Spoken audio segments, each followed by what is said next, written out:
আসসালামু আলাইকুম গাইস। আজকে আপনাদের সাথে একটা গল্প বলবো। গল্পটা হইলো, এক লোক ছেলেরে বিয়ে করাইছে।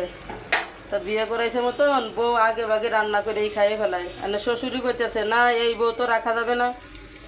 শ্বশুর শাশুড়ির তুই আগে ভাগে খাবার খাইয়ে ফেলায়, ফিরে আবার বিয়ে করাইছে। ওই বউ চাল ধয় আর খায়। পরে শ্বশুরি দেখে বলতেছে, আগেরটা তো রান্না করে খাইতো, এইবারটা দিয়ে খালি দয় আর খায়। এই বউ রাখা যাবে না তো, চাউলের সাথে এই বউ রাখা যাবে না। আমাদের দেশে যশোরে চাউল বলে। ফিরে আবার বিয়ে করাইছে। ক্ষেতের তো ধান আনতে আনতে এই ধানই মনে করেন যে সিগে সিগে খাইয়ে ফেলায়। এমনকার না, এই বউ তো রাখা যাবে না, তাহলে তার জন্য খালি বউই আনবো। কথা বুঝছেন? তাই এখনকার শ্বশুর শাশুড়ি এইরকমই, কথা বুঝছেন? বউ সারাদিন কাজ করে, আর কি খাওয়া লাগবে না?